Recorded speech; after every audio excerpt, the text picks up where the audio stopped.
who else can I serve with a really targeted email based upon the actions or inactions they're taking? There is so much business within businesses that exist of just pure profit. And that's why businesses and just in general, the whole market, all markets right now, from every conversation I've had, they're immensely struggling. People don't realize the impact you actually have on people or the lack of impact you have on people when you are or are not marketing to them. How can you help us, though, continue to help you? First, please subscribe to the channel. Like us. If you listen to the audio version, leave us a 5-star review wherever you can. If you see our posts, please share those posts, share the content, and link back to our law firm website, which helps us to continue our SEO marketing and grow our firm and help small business owners. All right, everybody, welcome back to another episode of the show. We are going to be talking to Jon in a minute. Jon's company is Profit to Lies, correct, Jon? Yes, sir. Yes. Okay. And Jon is, for those listening, a globally recognized digital marketing consultant, international speaker, and CEO of Profitize. And he's guided over 20,000 businesses to hyper profitable growth. And we're going to talk today about digital marketing because it is an area that is, we were just saying offline, very lucid. It's moving around all over the place. Everybody's got different opinions and you don't know where to turn. So we'll have a little bit of talk about that. I always remind people, first of all, if you're listening, like us, share the episodes, leave us a 5-star review whenever you can. Like us on YouTube. We're trying to build the video channel. You'll hear a commercial about this later in the show. If you're listening, anything we discuss and we say, I remind you, is for entertainment purposes only. Yes. If you're going to make decisions based on stuff we discuss, find a professional, talk to local people. Don't make decisions about your marketing, about your legal, about anything without talking to local professionals. So, Jon, welcome to the show. I appreciate it. Let's why don't we start with your background in business and life and whatever, and then we can get into all the digital marketing stuff second half of the show. Make sense? That sounds perfect. And it begins with not myself, but my dad, Richard, because I'm technically a second generation digital marketer. My dad had 2 offline businesses in a local mall here in Hibbing, Minnesota. Okay. And they went bankrupt in 2008. The housing crisis, the stock market, everything just collapsed. And because the local economy of Hibbing, it's based on steel. It's based on kind of global economies. Right. That goes down. Everything else does. Yeah, right. It kills the whole town. Yeah. So basically, I saw him, we had to move into welfare apartments, someone's basement, illegally, technically. Living in someone's basement. I mean, we had to. There was a whole family living in someone's basement. Right. And he turned to it was just illegal because the town really didn't allow people to live in basements. Right. Yeah, people do that here too. They get whatever. So my dad turned to online marketing, online sales and business, and he pulled our family out of that. Now it's a custom built house. I do business with him, and he just changed our family situation. I kind of saw that. I'm like, I'm a smart kid. Maybe I can try. So probably 13 to 15, tried. Worked at Walmart, lost all my money, failed miserably because I actually denied my dad's help. Okay. Right. Because you know everything when you're 13 and 15. Yes. So I purposely went, no, I got this. Don't worry about it. Right. And then every one of my kids went through that. They're still going through it. It takes us a bit. You got to forgive us. It takes us a long time. A couple of decades to realize that, hey, maybe your dad who's 55, 60 knows more than you when you were 15. But he might know something. Yeah. But look, out of fairness to you and to me and my kids, I felt the same way when I was 15, 16. I thought I knew everything. So, right. And, I had some good ideas. It just eventually led to me going, all right, Father, can you maybe bless me with some knowledge? Right. Well, also, if your adolescent mind doesn't work like it does now. Oh, no, it barely was functioning. No way. Yeah, right. A quarter, a tenth, probably a tenth. Right, exactly. It just led to, thankfully then, ever since I was 15, 13, this is all I've done is mainly affiliate marketing that graduated to speaking, that graduated working with some pretty crazy clients, and then more consulting, and then now heavily more consulting because the industry is filled with, as we talked about, lots of different messaging from different people, charlatans. And I think also a part of it is not necessarily charlatans, but it is that. But also, that's what they're taught. That's what they learn. Right. They don't know any better. Right. They believe what they're saying. I think most people I talk to really believe what but first of all, it doesn't work for everybody. And also, things are always changing. Do you remember like the first things you did when you were working for your dad, or you're working, you're 15, 16, 17, 20, the first things you were doing and how you were doing it in those days? Yeah, I mean, mainly, I literally worked side by side with him. My laptop, his desktop, he was right there, which was Right. great. Very close to my father, which was amazing. Nice. It was a lot of focusing on lead gen, and I think that's still the name of the game. It's gone now to a lot of lead quality, because a lot of people can get leads online through podcasting, through creating Nowadays, content, through yeah. But a running lot of it's junk. ads. Yeah. Right. And what you're seeing, and what I think a lot of people are experiencing, is you can run ads and get leads, but people's interest level and people's ability to be sold is decreasing because attention spans, because of the competition in the market. There's so much going on. You have to have extremely high conversion rates to have a chance to really make it be able to And a scale. lot of these leads are hard to convert. Yeah. That's what I think's starting to happen, is the personal touch needed. Yeah. And that being, I mean, strong. So like literally every customer we generate, and not all of our businesses because they couldn't handle that, but one of them currently we're building up that reputation and brand. I call manually. I see them come through. I'll spend probably 3 hours a day just calling and going, thank you for your business. How can I help you? What else can I do for you? Right. And that's separating myself. I mean, every person I talk to, when you do that, I mean, literally do that, the long-term relationship from that, of them engaging in content, opening emails, just being engaged in my sphere, it's making a difference. And I hope that continues, especially for people who are willing to do the manual touch. Yeah. Yeah, no, absolutely. Keeping in touch with people and the stickiness of relationships is so important, and it's overlooked. You get a lot of people that are, one and done, and you don't hear from them anymore. Yep. And look, I know there are some people that, I'm getting 1,400 emails from them after I do business. I don't really know them. Sometimes that's annoying, but like a lot of people I network with, if they keep me on their mailing list and they stay in touch and they keep me informed, something will come up and I'll be like, what? I just heard from Jon like 3 days ago, and he's the guy I'm going to think of. I have people that I know do things that I need, can't remember who the heck they are because they don't stay in touch. Right. And I think they don't stay in touch. They're not creating content. When they are in touch, it's not like personal. It's not real. And also, I think because people are being sold so much, I'm seeing, especially like for people who are doing outbound cold outreach, what's performing best is nonchalance to the atmosphere, being as just like this and conversational.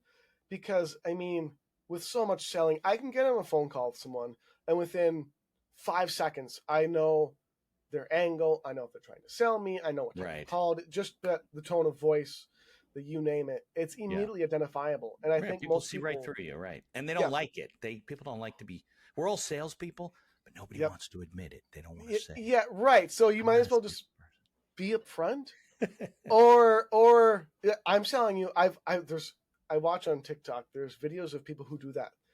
They're outbound salespeople calling people, and they'll do whatever the comments tell them to do. So sometimes it's like, tell them I'm a salesperson the first 30, immediately, hey, I'm looking to sell you. Is that okay? Yeah. That would most likely work better than, hey, is this Jon? I was looking to tell you about an opportunity in your market, And you can just hang up. Yeah. I mean, look, if it's a salesperson, what, they can just hang up, but like get through it. Get through the no's until you get a yes. Yeah. And a lot of just personality, I think the industry is used to more hype, and I think dumbing it down.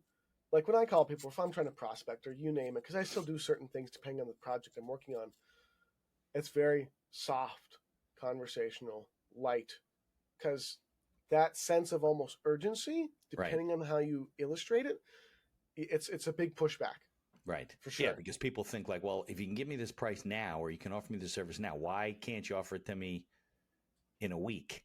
Yeah. It's like going to buy a car. I like buying cars. I just don't like the experience. You go into a dealership, they're like, everything's, what will it take to close a deal now? I don't know, a free car?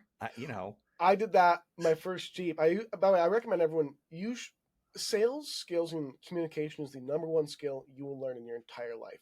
If you can become a master at communicating, articulating your ideas, and doing it in a way people almost don't know what you're doing, and they feel comfortable, right? Nothing can, as in my life, it's been my entire life has been built on that, literally. Yeah. So I went in to get my Jeep Grand Cherokee when I first got it. It's a very nice vehicle. And I immediately shook the guy's hand. How you doing? Great. I said, I want this Jeep. I want you to take $3,000 off, and I don't want to pay a cent in taxes. If you can do that, we can make a deal. If you can't, no thank you. And he immediately goes, yeah, I don't know if we can do all that, but I'll see what I can manage. Right. You got to ask. You got to ask. Yeah, at least he was honest, right? Came back with no taxes, which is about $3,000 or $4,000 worth. So, okay, in about $500 off too. So, right. It worked out. It wasn't no taxes, but he lowered the price. He's covering the tax. Yeah. So, I mean, you got to ask. You got to be yourself. And I think there's a lack of huevos, for a better term. Don't want to use that term, but a lack of huevos. You got to have that. And when you do that in business and in life, the chances of landing a big opportunity or a deal or you name it, it's there.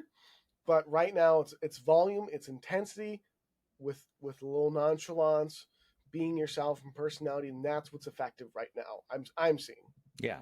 Okay. So if we're going to have a discussion about digital marketing, why don't you let's put it in context? Like, what are the industries that you're working with on a regular basis, so we can understand, like, where we're coming from? We're talking professional services. Are we talking, home improvement? Are we talking, hard goods? What are we talking about? What kind of industries you work in? Fortunately, at this point, I've scaled to a point where, it's offline and online. So I just got recently hired by Sea Tree Barrel Saunas, a sauna company in Grand Rapids, Minnesota.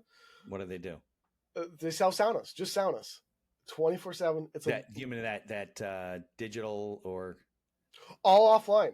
And they're starting to move online. So I made their website, made some ads for them. I'm redoing their sales process, their follow-up, how they call clients, how they do sales for their clients. Because, I've sold tires before. I've helped people sell supplements. I've helped people sell agency services or consulting, all the above. The foundation of marketing, sales, business is all the same. You're talking and learning about a customer and prospect. You're identifying exactly what they want, and you're bringing them in the easiest path to get there with the least amount of resistance, with the strongest offer, with the best oomph and personality and value there is. So I've worked in, you tell me the industry, I've probably done something in it or worked with an agency that did. And it's the same. It really is the same, what people don't realize. Because I've had so many clients and customers go to me like, well, have you worked with dog toys before? Have you sold XYZ? And I go, well, no, but it's the same. It's the same process. It's all basically copy, mastering copy and copywriting, and then transferring that ability to relate to any audience in any field. It's the same ideas, as long as you understand the audience extremely deeply and can use the language they use, you'll compete like crazy. But whether you're offline or online, the digital marketing is all online. So if you're a brick and mortar store and you're selling hard goods, you mentioned, I don't know if it's Sonos or Sonos, but those Bluetooth sound systems, right? Yep. Connected devices. So if they have a showroom, it's still the same thing, right? You're still connecting with them. Yes. Online. And it's bringing them online too, for example. So the offline world, online world are needing to get engaged, especially for local markets, smaller businesses, because everyone's shopping online. People are getting groceries to their door online. People are buying literally anything and everything. Less and less as we move towards the AI and digital age. Like, people don't realize the speed at which people, WALL-E. You ever seen WALL-E? The WALL-E people who sit in chairs and don't move and are. Yeah, right. This is already halfway there. My generation of people are already. I know. 90% all there. Looking at their screens. Yep. Yep. So it's the offline market and small businesses especially need to adapt and learn that you need to bring things digitally into a salesperson and one-on-one conversations and move that way before your local market. Those who do adapt to that, they'll take the whole marketplace because they're meeting your customers where they're at online a lot faster than in the doors in person.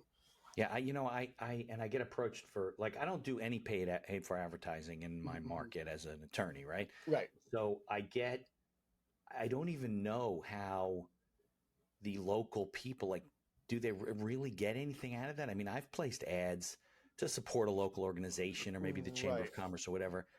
I don't get business from that. I mean, people don't call me up. They said, oh, I read your ad and I called you.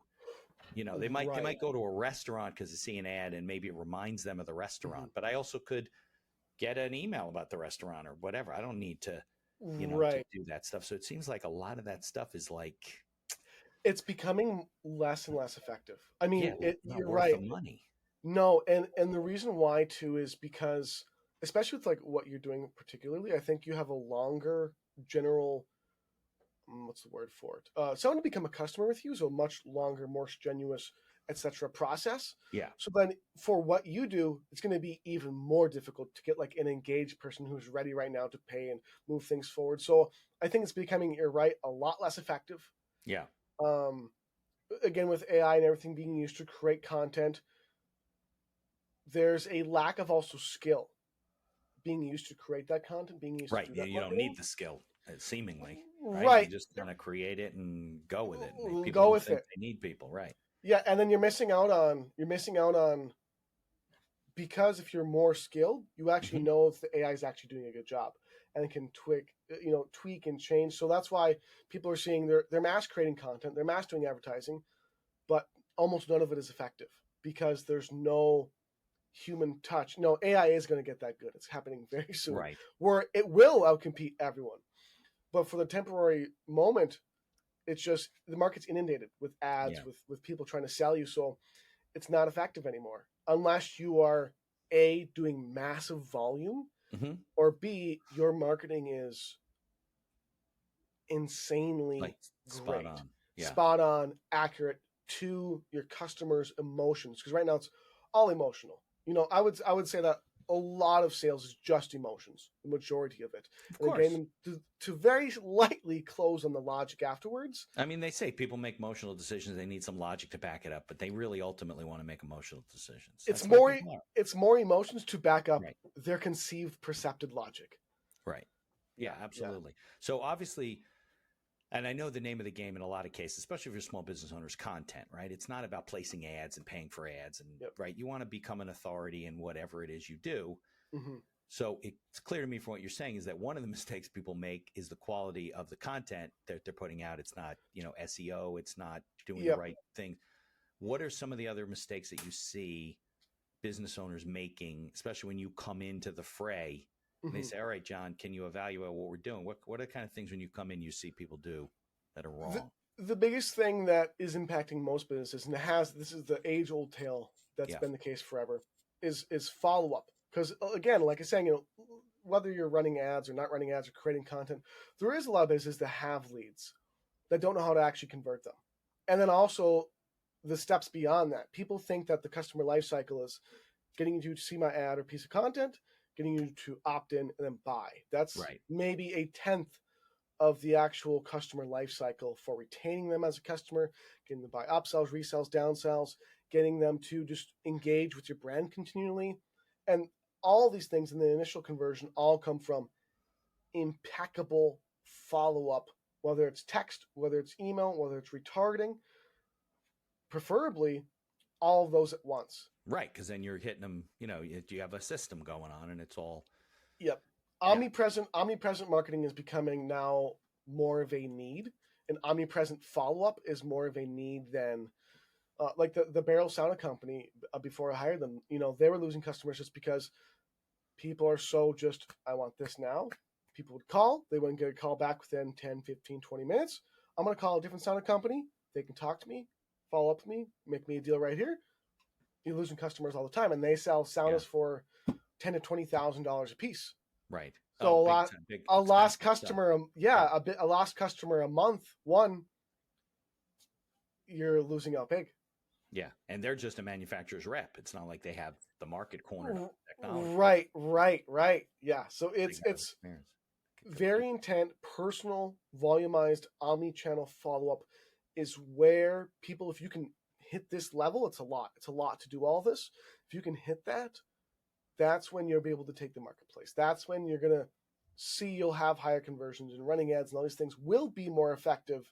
But if you're not honestly doing most of them, you're going to struggle right now. Okay. So So if I'm a small business owner, right, let's talk about the things that they need to be doing, right? So one is probably building an email list, right, of people that have 100%. visited you, done business with you, not just done business with you, anybody who's kind of come into your sphere. Yep. I find restaurants, I go into restaurants. You ever go to a restaurant, there's like a fish bowl where they give away a lunch or something, and you put your card in there, and then you never hear from these people. Like never. A bowl of people that have basically raised their hand and said, hey, I came here today. Yep. And then I'll market to these people. So that's one thing that I find that people don't do. And then I guess it took me a while to realize this, but you need like some sort of a blog or something where you're putting content up, depending on your continue nurturing them. Yeah, it's right. Wherever your audience or customers at individually, they need individually personalized content to nurture them to the next stage of awareness.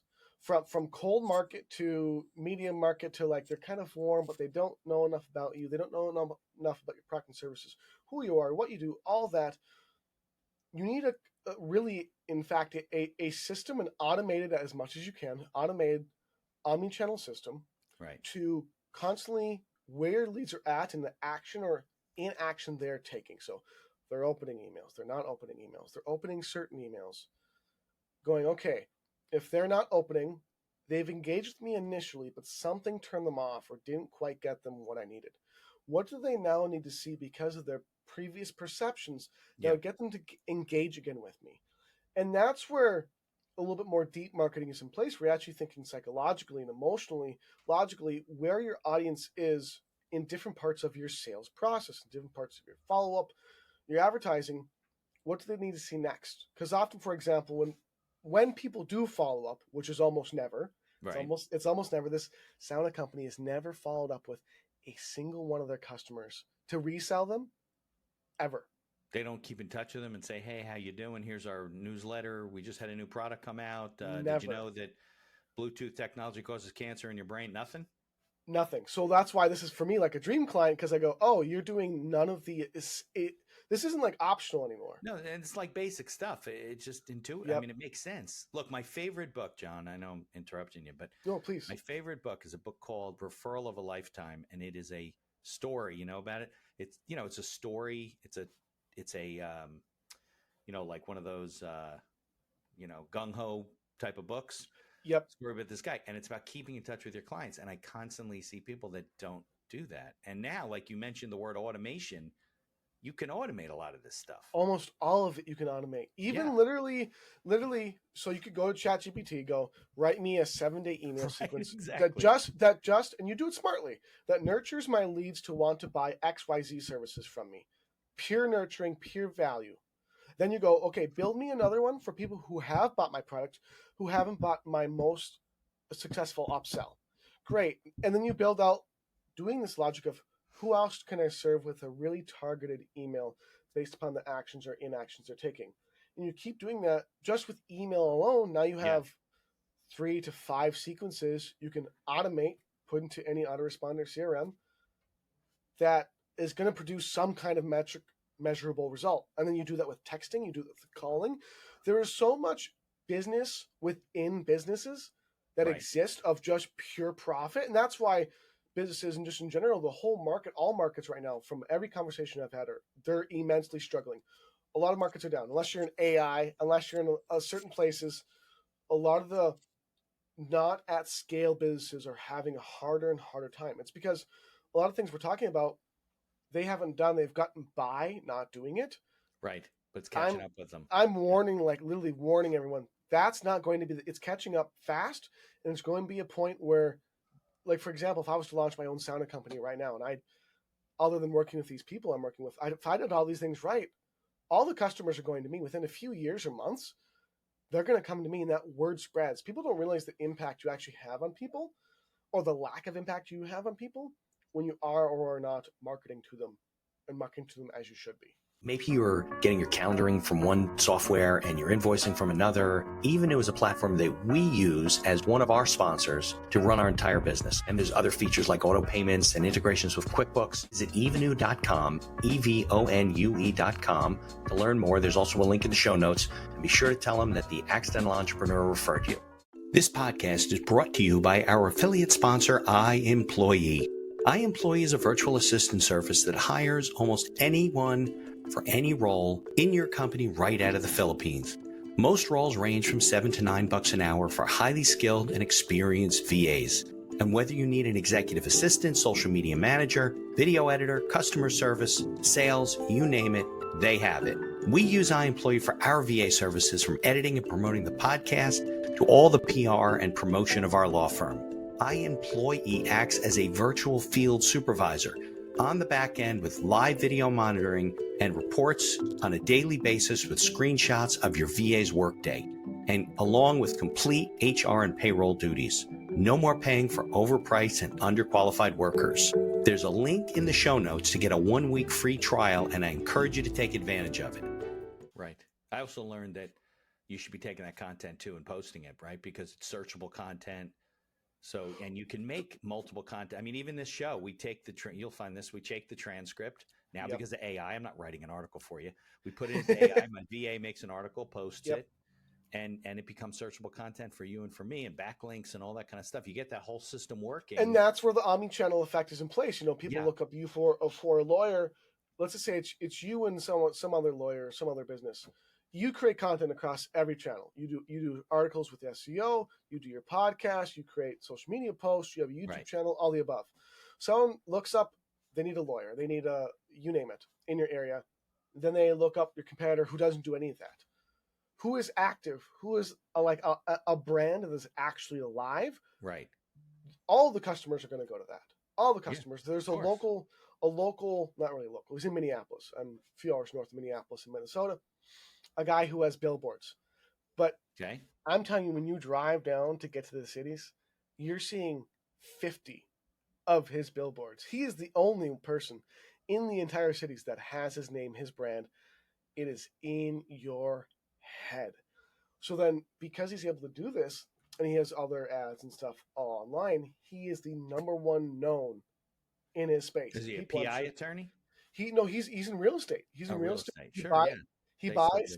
It's a sign with his face, his name. He's like this. It's big and red, saying, "I'll buy anything you got." Yeah. No, people remember that. I think his name's Mike Lindell. I forgot his exact name, but people remember it. He's there, and that's what you want. You want that experience of when you think of you in your area, what you sell, your business, whether you're an attorney, whatever you're doing, who comes to mind? If it's you, the marketplace is yours because you are called. And if it's you and it's a good thing that comes to mind, right? It's a big factor. Yeah.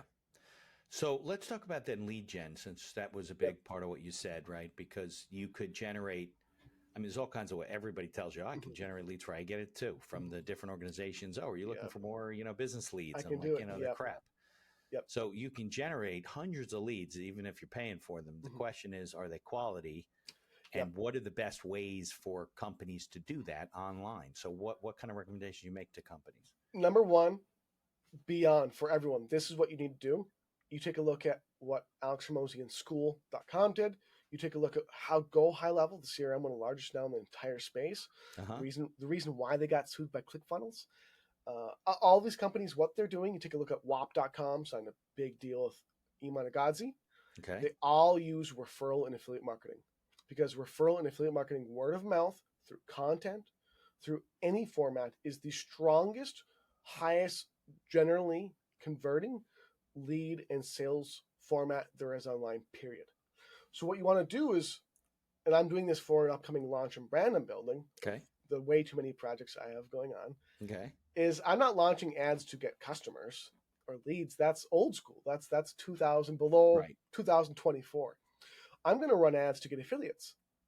Because why would I want to get one customer when I can get one affiliate who brings in 10, 50, 100 customers?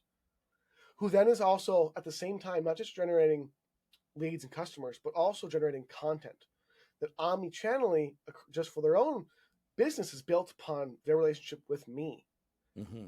And then I'm not also probably building a customer with them, and also a brand spreader, a name spreader, a lead customer generating engine with just one person is worth probably 10, 20 customers. Right. So running ads to get affiliates and affiliate partners, depending on your industry, there's different ways to do Some this. industries you can't do it. Some industries you can. Yes, or there's a there's a workaround of some sorts that's legal and ethical and that works. Right. So I think finding that and influencer marketing along with this, anything that spreads your name and brand in your local market or in your immediate warmest market fastest with someone else giving you a good name, that's what's out competing everything else. Because we can't rely on ads anymore. We're not sure what the brand's saying, but if it's someone else saying it and it doesn't look like AI, right, maybe I can trust it. Yeah, that's why, especially in the professional space where you can't do affiliates, like I can't pay anybody to do anything, but we can do client reviews. We can ask a client when you do good work or they visited your store, whatever your experience was, please write us a review. Yep, and then running that as an ad. Could you run that as an ad? Depends on what they say. So depending on what they say, you could organize and put together a conglomeration of a montage like of testimonial type of things. Yeah. And testimonial ads like that, again, outperform a lot. It's called UGC, user-generated content. Doing that in your industry or different industry would be an incredible thing you could do, for sure. I mean, that would perform a lot other than, hey, montage testimonials of results and good word. Amazing. Yeah, look, I have people call me and I say, who referred you? Oh, no, nobody. We looked you up on Google. Well, why'd you look me? You had more reviews than anybody who was there. I'm like, okay. Take that all day. Yeah. Yeah, and I've automated the process. When somebody finishes work in my CRM and they get marked as the work was completed successfully, it automatically generates a letter that guides them a little bit, so I don't worry about ethical issues, and then they go on whatever. Usually Google is the best place to do it, and then it gets posted to the website. But you're right, you can automate. So what, that brings up another question. You mentioned automation. So if I'm a small business owner and I don't have a big budget, right, to have people working for me, at least not to start, right? Eventually, the goal is to not be doing this yourself. What you should be doing is what you're good at, not right. I have a VA for all this stuff too.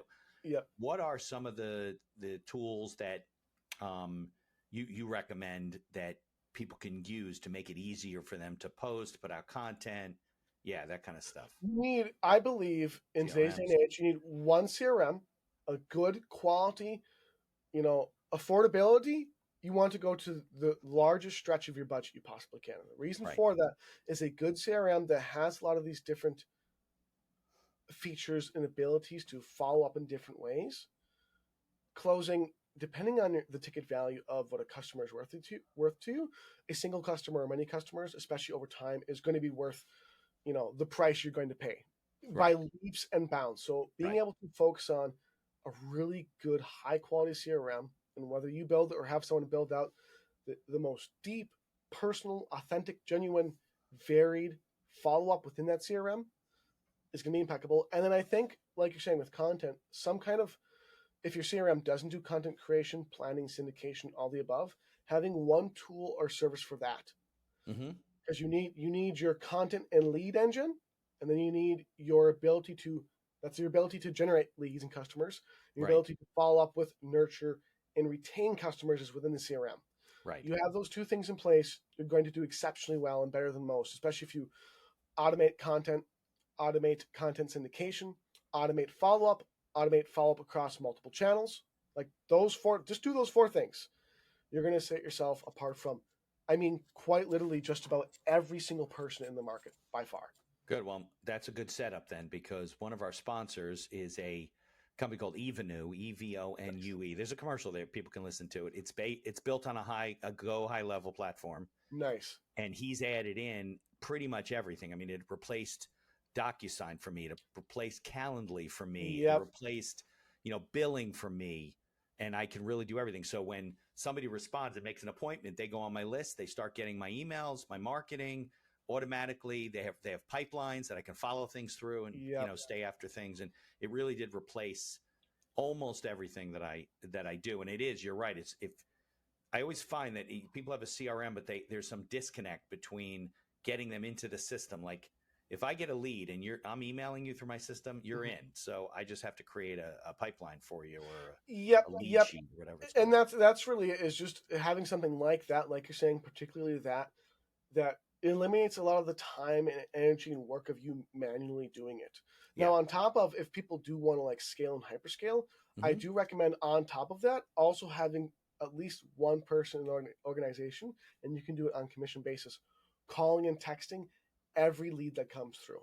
Yeah. That is right. Again, the biggest factor right now is how much personal touch you can get in the door as fast as possible with your audience. Of course. And that comes from automated process combined with, if I'm on the phone and I'm going to call a lead before you even email them or even after you email them, you don't have someone calling them, they're my customer. You have zero chance. If I'm calling someone personally, like in my marketplace, I will outcompete just verbally. Because nobody else does it. No one else does it. And that's what people need. You hear all the time, oh, it's what no one else does. Do that. Do what no one else is willing to do. Nobody's doing that. Well, then maybe you should do it. That is what competes. That is what brings you number one. No, absolutely. I think depending on the industry, I used to say that in my business, you got to get back to somebody within 24 hours or, it's a dead lead. Now I think it's like a couple of hours. I've literally gotten back to people 2 hours later. They go, oh, well, we already hired somebody. Right. And that's how important this stuff is. And people listen to this and they hear it and they go, oh yeah, all the time I'll go deep down follow-up. Like there's really advanced follow-up in email marketing and stuff I do. And I'll talk to different podcast hosts or different business owners and they're like, oh, this is really cool. And then they never do it. I'm on their email list. I get on all their email lists and I go, your emails are still horrendous. And you never email in the first place. Right. And this stuff, it's. Yeah, I agree. The first step is just doing it. Yep. And then you got to then say, okay, well, am I doing it well? And you got to get better at what you're saying. And any horrendous level of follow-up is better than none. Yeah. Really. Right. Like just being seen more often is better than, well, I don't know what to send. Well, Chuck down the block sends a story about him making a sandwich, but at least it made him kind of funny and they liked that. So they called him and then they bought from him. Yeah. No, I always tell people, listen, if you're just getting started and you have a small budget, don't worry about it. Just get stuff out there, connect with people, post, do blog articles, guest on podcasts. A great way to get stuff out there. And then take the transcript, throw it into AI, create an article, put it on your blog, put links in there, backlinks and all that kind of stuff. Create a video going over it and put that into shorts. And then when you get business going and you got some cash flow, then you can hire a professional like you or all these other guys I've met to work for you permanently to, handle everything that you do. I don't do it myself, but I used to have to do it myself. Right. And it's hard. It takes a lot of time. It is, and that's where the automation comes in. And that's where just doing something. Don't do a ton. You don't have the bandwidth or the capacity or the time. Great. Just create something quick, fast, get it out there. Get it out there. Because if your business isn't visibly alive, then you're visibly dead. Yeah. Yeah. But don't listen to these people that you got to. Somebody once told me you should be posting 2 or 3 times a day. I'm like, 2 or 3 times a day? I'll be out of business. It's now my VA posts every day. I mean, there's posts. It depends on the day. Post, blog, whatever. But that I have her 4 hours a day doing it. So it's a little different. And it's also relevance of content, relevance of information. So that's a big thing too, is once you have a schedule and you're committing to doing something, it's then how relevant and right in the now is what I'm creating for my audience needed. They want it. They go, oh my, does my audience go, oh my God, this is me right now. This is me in this exact moment. Like we're kind of talking through, like I'm a struggling business. I need leads. The leads I do get, I'm not following up with them enough. I kind of don't know what to send them. You name it. Create content for that person. Like you're most hot in the market, because that's what you want to close now anyways. And then the rest of your market want to build your ideal, I mean, they say avatar. I don't like that word. Build your ideal client profile. Like, what's the ideal client you want to work with? Your ideal customer. You know what's missing from that? Yeah. Is the feel. So I see so many businesses with like copywriting and content, and they're doing the right thing. Like they're creating content, they're creating imagery. Okay. But what's missing, I think, is I see the content from these businesses, and it feels like it's just content. Yeah. It doesn't feel like they actually care. It doesn't feel like they're passionate. Yeah. So like when I speak, at least I think I speak like this, you feel what I'm saying because I'm not saying it in a way that seems regurgitated, that seems inauthentic. Yeah. And when you create content like that, that is when people want to work with you, buy from you, because your business isn't just like a name and brand. It is a feeling. When I see your face, when I hear it, when I see your content, I go, I know what I'm about to. I know how spot on Jon is. I know how intense Jon is. I know how much he doesn't pause and he just keeps talking without a bait because he's so focused and so passionate. Right. When there's that in your content, when you try to get that as you develop content over time, you get that. And I got warmed up now. Now I'm ready to go. Right. You get that. People love it and they see it, and that's when they build a bond with you, and then they love your content. Now they're almost guaranteed to become a customer because you actually built something with them, because the brand and content you create actually means something. Right. So how do you do that, Jon? Do you guest on podcasts? Do you do videos? Do you interview clients? I mean, you're going to say all those things, but you know what I mean? Like, how do you make that come through? Can't be an All article those necessarily. Right. No, and I think it has to come from a single place that is represented throughout all those things. And what I think that is if you're like an individual business owner, it's finding the strongest of who you are as a person and how you speak, like your actual personality. This is deeper than the content and any of that. So, for example, my personality, I like to talk, which works for podcast. I'm a little humorous. I'm always smiling. So I doubled down into who I really am. Like, I've realized in my content, think about like this, like when you're with your family and friends, what do you actually like? What do you actually like? Right. And then be that in all that you do. Right. Be like authentic. The best, most authentic, best you, the humorous, the says that, whatever that is for you. Maybe you're more serious. Maybe you're really quiet. But maybe that little quietness could still be a focusing thing you do. Right. You know, and I'm switching up my tone as I do this because I use it in my language. Right. So then I think it's discovering and really thinking truly to my brand. What do I want to be? Not what the industry wants me to be. So often I've said, like, for me, the industry wants me to be, I'm a business consultant, very professional. Right. That's not my personality. What I am that I think's better is I'm very authentic and I actually care about you deeply. Do you want someone who's professional? Right. Or do you want someone who actually cares about you? Which some audience goes towards professional. But if you want someone who actually cares, that's when you're going to get me. And when you talk, I think, like this and have that passion in what you do, and you can represent that, it's felt throughout your branding. It's felt throughout your content. It's felt throughout your advertising. It's all authentic. Everything converts better. People have a better reputation of you. It all kind of works together. So how do you do that? You come into a situation where the business owner maybe is kind of quiet, a little nervous, whatever. How do you start to help them do that? Yeah. So for me personally, then, for like my personality type, because you don't match with every customer you talk to. Yeah. Not nearly. No. Most people that you shouldn't be working with, people that you don't want to work with, people that you really can't help. Yep. So that's where, and I've learned this more and more as I've worked with businesses, and especially with larger deals, deep discovery of who you're working with to almost a ridiculous extent. Like, you want to ask so many questions, and not because you're trying to sell them, which is what people sense. They sense, like, when you get a sales call, it's questions like, so where are you at right now? What are you working on?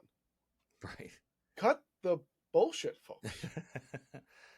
We all see it and know exactly what's going on. Right. So you have a quiet customer who isn't really telling you a lot, and they're kind of down, and you want to meet them where they're at, but still with your personality. So I would, slow down my language, kind of match their tone, kind of match who they are, but still bring myself, my authenticity, and like my personality to the picture. So I make some quiet jokes. I'm still gonna, hey, I'm gonna be honest with you. You're telling me this is what's going on, when really, from what you've told me, this is going on with your leads. This is going on with your ads. The blind spot is in you're not following up. When you are following up, you're not meeting your customers with real passion, with real authenticity. And that's what's not clicking. Does that make sense? Which also leads to asking questions. Yes, questions, leading questions. If you want to use a little salesmanship, I usually don't as much anymore. But until you develop, my advice would be, until you develop this strong you want to use as much salesmanship as you can. Not selling, but authentic question asking. Right. Because when you deep dive enough, you'll find out if the customer is meant for you, you're meant for the customer, and then, oh my God, you actually do need this stuff, what I'm doing, so bad. So the sauna company in person, I told them after I talked to them, I thought it was going to be a one-on-one and ended up being a online to a one-on-one to 1v3 situation selling to them, which I did zero selling. It was just question asking, identifying, and at the end of it, I said, I'm just going to be honest with you guys. It would be really stupid not to work with me. And I don't mean that as in you're stupid. I mean that as in this is such, and I meant it, and they felt that, a win-win for your business to grow. Like, it's ridiculous. Like, if we don't do this, you saw, and we talked through all these scenarios. Right. What am I missing here if we don't make this work? And of course, because it was real, authentic, and it was true with a little salesmanship, that's when people buy, no problem. And they did, and it works out very well. Yeah, I have a good friend, a guy named Jason Cutter, who's he's a sales trainer. Right? He's not a marketer. He's been on the show a couple of times. He wrote a book called Authentic Persuasion, and it's all about being authentic, because people nowadays are not too good when you come to their house and you're sitting at their kitchen table and they're like, oh, here we go. I know. It's immediate. Like take advantage of. But yeah, no. So what do you do with somebody who's kind of an introvert and they're really not? I mean, they are the brand, but they're not a good face for the brand. I mean, what do? Do you bring someone in? Do you do it yourself? Do you have your people do it? How do you get by that if I'm the guy who? Right.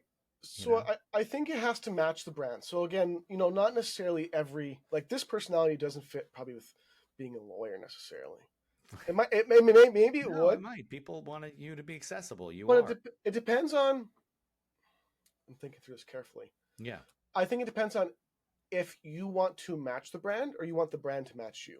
Because then I would say you want to change your brand to what you are authentically. If you are the leader in the business, I think in most cases you want it to match you, who you are. If you're the face of the content, it has to match you. Because if you're trying to match the brand and that's not your personality type, it's seen, it's obvious.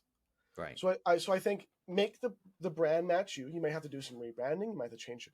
Because here's a big thing too is I didn't realize this so recently. I have 3 copywriting books. I recently read in the past few days, literally just going through them. Because I, for a long time, didn't understand branding. I didn't think it was a thing. I'm like, this is not a thing. The colors of your text don't matter. The fonts. All matters. Sure. But branding sometimes is personal, right? Sometimes you're branding the guy because he's a small business owner versus. Yes. And my point with that is that I didn't realize even until more recently that these other elements also affect it. So say I'm a quiet guy, I want to be the face of the brand, but I'm not loud. So I need to be a more quiet style. I'm going to keep my quiet style. Right. And then my website, my branding, my imagery, my logo should match kind of a quiet but authentic, strong realism. So then you change your coloring, you change your text, you change your image, you change the brand. I think again to match who you are. And then, again, maybe you need to develop. Maybe if you really don't have a match for your market, then maybe you need to do some self-development. You need to learn how to write better copy and level up your brand name. Mm-hmm. But if you think you have a strong enough one, then you need to change your marketing to match this, because otherwise there's incongruency. And the incongruency is subconsciously and consciously felt when people see you.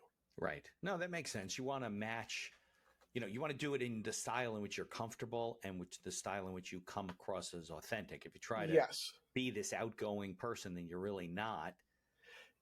Eventually, that's going to come through and not be.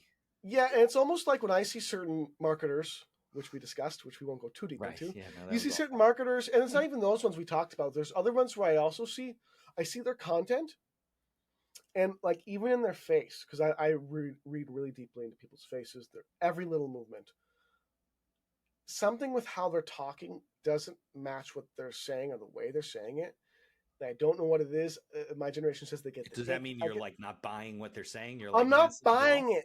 Yeah, I'm not buying it, and it's because of these little incongruencies with. It could be the depth of how they're talking, the you name it. If I'm trying to represent I'm this really deep philosophical marketer that understands marketing down to the psychological triggers and emotions, you name it. Right. But I don't sound like this, and I'm not going into enough detail. Like it's really light and broad. And I'm not speaking with, I'm just really dead in the face. And different elements of this, I pick up on it. I think other people pick up on it. That's why certain brands' businesses don't grow, because there's some incongruency that it doesn't help. Like, you can have and be successful for sure. Like, there's many people who are very successful, and certain elements of these are horrendous, but Right. it helps a lot to grow when it matches. So, like, look at like Grant Cardone, for example. Grant Cardone's business is speed. You need to get out there. What does this brand represent, whether you like him or not? That is his brand. Is in your face, market now, let's close a deal, let's make something happen. Right. He's authentic. It may not be the authenticity you like, Right. but at least he's authentic to kind of what he seems like a little bit. Right. If it's not for you, then that's fine. Now, are you partial to, I was going to say platforms, but any different types of media? Like you like printed versus like video? I mean, I know the issue about you want searchable content Right. that's out there, but it seems to be like the podcast, we're kind of converting it mostly to video. Yeah. I think right now video is going to be and will continue to be the strongest. YouTube's overtaking Google. Right. And also it's more higher converting. It's more rewatchable. Because people see you, right? They hear you and they get your body language and the whole thing. Yeah. Almost what you want to do is speak as if you're writing a letter. It's the written. So all advertising, like all of these books, everything I've ever learned is that the best copy is written like it's from a best friend. Like I'm talking like I'm a friend. I know you. I like you. Right. That's how I'm talking to you. Copy and content and ads that are like that, you name it, that are communicated like they are the written word and meant. That is what works. That is what converts. And I think with long form video first, cut into short form content, cut into articles, cut into social media pieces. That is what is going to be the most effective. You combine that with testimonials, you combine that with affiliates, you combine that with these other things you mentioned. Yeah, you get all these things working, of course. It works really, really well. That's why I like guesting on a podcast, because you talk to somebody for 45 minutes or an hour. Now you can make all this stuff. We always tell our guests, and we'll give it to you too. Here's the raw video. Do whatever you want. You can have our reels, our TikToks. You can have the raw video, and now it's easy to break this stuff up. Some of these services do it. Yeah, it's important. Like I said, this is going to be the regular for the most successful businesses are going to be doing this at scale. Even like more large brands, like global brands like Kraft and stuff, they're starting to do TikTok trends, and they're starting to do a lot of these things because you can either that's where the eyeballs are, right? Yeah, you can meet the market, or you can go, no, I don't want to do any of that. Great, keep doing whatever you're doing, and when the market is entirely AI in the next 3 years, you'll see what happens. Right, exactly. Well, I think you got to stay with the trends, and that's the hardest part about the whole thing, right? As a business owner, we were saying this offline, you really don't know who to listen to and what to. So I think you got to find people that, like you said, that you trust, that you think are honest with you, that you think are smart and understand these constant changes. Yep. And your marketing can't be just set it and forget it. I mean, you got to tweak things and move and find the new platforms, whatever. How many years ago there was no TikTok? Didn't exist. Right. And I think deep knowledge, when you can find a marketer or the business person or whatever influence you're trying to grow in any area of your life, the deep knowledge of how they speak, that is what if someone's less or more of a facade. So, for example, I follow digital marketing like Frank Kern, Alan Seltenick. I think I'm pretty good at some pretty good, deep, advanced marketing. When people speak and they speak clearly and articulately and they can walk you through all these different things versus more generalist. Well, generalists often can be really popular. The intricate, they don't really give it quality, right? Yeah, it's not quality, and that's a way to know the difference. Yeah, if they're really giving you substantive advice and guidance, and we were saying that offline. There's a lot of guys that sell services, quote unquote, and it doesn't seem like they're giving it much to people that are parting with their money, and some of them are just really good salespeople. And then behind the scenes, it is not the same picture at all. Right. Exactly. And I think people, they pay, they don't expect a lot, but they should. Right. Yeah. And I think also, like, when people look at, like, right now, a lot of reviews, you can find reviews. There's a lot of bot reviews. There's so many things you can do with reviews. Yeah. And it's the same thing. Like, if I'm going to hire, like, someone who's to hire me, like a consultant, do deep research on someone if you're going to spend a lot of money, do some deep research. Right. And that's also when the more authentic, really good businesses and marketers and just people, will keep performing better and better, because when someone does research on me, for example, you can't find, I don't think, a single bad review of my name online, not one. Yeah. Because this is like, I'm actually like this. Yeah. Maybe there's a few people who the deal didn't work out exactly as they wanted. Sure. I got some online. I Yeah. got some from people that we represented, right? So let's say you owed somebody money and I sued you for the client. So you're not a client of mine. They go and they put reviews online. Of course. These people steal your money and whatever. I'm like, we sued you for another guy. It was my job to sue you. What am I supposed to do? Not sue you? Yeah, we've gotten a bunch of those. We've gotten names from people that we can't figure out who they are. They've never been our client. They've never sued them. Right. Don't know who they are. Can't get it. But they're very old. My old firm. They go way back. Yeah. But yeah, you gotta watch that stuff. I think that people need to learn that you got to be doing a lot of things, and in order to, you can get started slowly, but in order to do a lot of things, you gotta get a professional organization involved. Even if you just hire a VA to do some stuff for you, you're just never going to get to the next level of, like you said, automated. Automated is not just, it doesn't happen on its own. So you need somebody doing the automation behind the scenes, right? So doing it well, preferably. And again, the big thing is just the warning of, this keeps becoming the case. Like, as more things are getting more and more advanced, strategic, and you name it, like, you're not going to do this stuff. You should do this stuff, but if you're not going to do this stuff, in very shortly here, the people who are will far outcompete you. They're going to pass you, right? And you might exist, you might have a business, but you're not going to ever get to the level that you really truly want to be unless you're doing at least some. That's my biggest message is, take one of these things. People who are listening, take a single one. Like, all right, I obviously have, like, think about yourself. I have horrendous follow-up. I don't email my list. I don't give them any content. What if I just sat down for a few days or weeks or you name it, and I need to get a really good follow-up system in place that nurtures, that makes people love me. That's it. Name. Just follow up with people. You get their email, follow up on them. Just try that. Yeah. No, I learned the hard way. I had a client years ago who I handled, I guess, business for him, and I used to do stuff. And I do a lot of estate planning and work like that also. So he calls me one day and he said, "Can you refer me to a really good estate planning attorney now that we got the business together? I got to do wills and trusts for my kids." Yeah. And I looked at him like, "Is that a joke? Are you kidding me?" Like, and he's like, "No." I said, "I do that." He goes, "You do?" Now, that was my fault, right? Because obviously I'm not communicating that. So we redid our whole system. A lot of that stuff was not automated or digital in those days. It was like you had to send postcards to people, and started rebuilding the system. I said, I never want to have this happen again. So I have a system where people hear from me, once, twice a week, if they're subscribed to the podcast or whatever. Right. Something. Yeah, and it's not so hard. I mean, you and I both know you could even open up a MailChimp account and put up to 2,000 names on your list.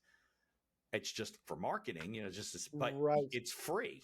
Yeah, literally. So you can do this for free for a while. Yeah. I mean, you don't have a CRM, you don't have all the parts and whatever, but fine.